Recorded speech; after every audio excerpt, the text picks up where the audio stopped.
Bonsoir les crépinotes, je voudrais juste vous dire quelques mots avant que l'histoire ne commence, parce que j'ai un nouveau travail et l'organisation est un peu plus compliquée que ce que je pensais. Donc vu que je n'avais pas complètement terminé d'écrire cette histoire, ce sera une partie en impro direct, comme fait directement Sony quand il enregistre. Donc je vais tenter, on verra bien. Sur ce, place à l'histoire.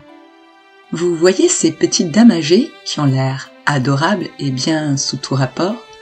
Eh bien, parfois, elles incarnent à merveille l'adage « il ne faut pas se fier aux apparences ». Et méfiez-vous de l'eau qui dort. Ce soir, je vais vous raconter l'histoire de Bernadette, la vieille dame et ses cochons. Je ne pense pas trop m'attarder sur les détails.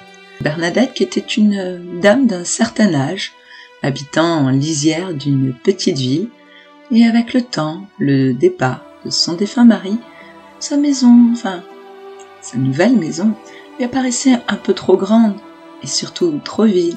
Elle décida alors d'y accueillir des personnes en difficulté. Je vais donc vous conter l'histoire de Bernadette.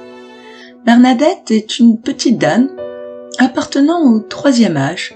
Elle n'a malheureusement pas connu le bonheur d'être grand-mère et est maintenant veuve depuis plusieurs années.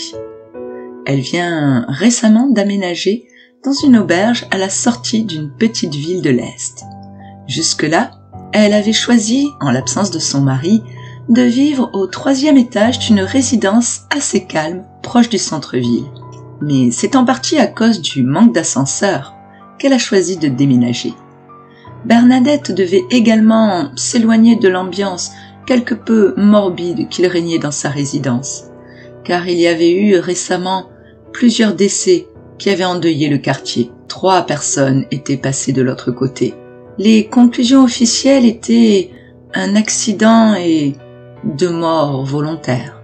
Mais la réalité des faits était, disons, légèrement différente. Il se peut qu'en fin de compte, ils aient été aidés par une personne âgée à basculer par-dessus des rambardes plutôt mal conçues et un peu trop basses. Par exemple, il est possible que la dernière personne concernée, Danielle, connue comme la commère du quartier, soit passée un soir d'automne, un soir très pluvieux, discuter avec Bernadette. Alors que personne n'était là pour voir, Bernadette a pu demander à Danielle de se rendre sur le balcon. Cette dernière, ne se méfiant pas plus que ça, malgré la pluie, vu que les balcons étaient légèrement protégés, y est allée. Il se peut également que Bernadette lui ait demandé de se pencher légèrement afin de regarder ses nouvelles jardinières installées à l'extérieur, et que, lorsque Daniel se soit penché, Bernadette, à l'aide de sa canne, ait attrapé les pieds de Daniel et ait fait basculer cette dernière. Bien entendu, un soir d'automne, de pluie, personne n'était là pour voir de quel étage avait basculé Daniel. Donc vous l'aurez compris, Bernadette a très certainement une autre raison d'avoir choisi d'habiter maintenant dans cette petite auberge et sa petite ferme associée. En effet, elle a ainsi la possibilité d'être un peu moins seule en accueillant des personnes en situation difficile et ayant besoin d'une présence à domicile. La petite ferme associée permettant de fournir une grande partie de la nourriture, avec un poulailler, un grand potager et une porcherie à l'arrière. Son potager était même devenu rapidement célèbre pour ses magnifiques légumes. Au fil des années, elle a accueilli une 12aine de pensionnaires, avec des handicaps plus ou moins importants, mais également plus ou moins en fin de vie. Vie qu'elle choisit elle-même d'écourter parfois, souvent même. Officiellement, sa petite pension familiale a accueilli 8 pensionnaires, dont 2 ont disparu sans que quiconque ne s'en préoccupe pendant plus d'1 an.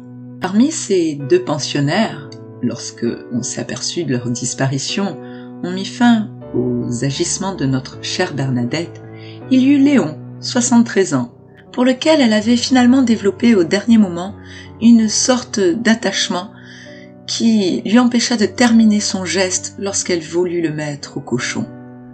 Le petit souci, c'est que, avec les années qui étaient passées, il était beaucoup plus difficile pour Bernadette d'enterrer correctement Léon dans le potager. Car oui, si Bernadette avait longtemps menti sur son âge afin de se faire passer plus vieille et plus innocente qu'il n'y paraît, pour protéger sa façon de vivre, elle fut quand même rattrapée par le temps qui passe, et son arthrose lui empêcha d'accomplir correctement sa tâche. Et c'est ainsi que, quelque temps plus tard, on allait découvrir une main qui dépassait légèrement, non pas au milieu des pieds de tomates, mais au milieu de ses pieds de concombre. Car Bernadette avait pris l'habitude, lorsqu'elle avait aménagé et qu'elle était encore bien plus vigoureuse qu'elle ne le laissait paraître, de découper certains de ses pensionnaires et d'alimenter ainsi son potager ou de nourrir ainsi ses cochons. Car ainsi, il n'y avait aucune trace de qui que ce soit. Et vu que c'était souvent des personnes isolées, il était rare que l'on se pose des questions.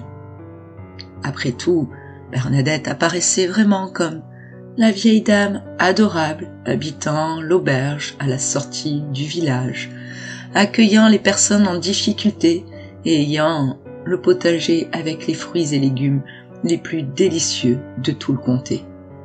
Mais vous l'aurez compris, il faut malheureusement parfois se méfier des apparences.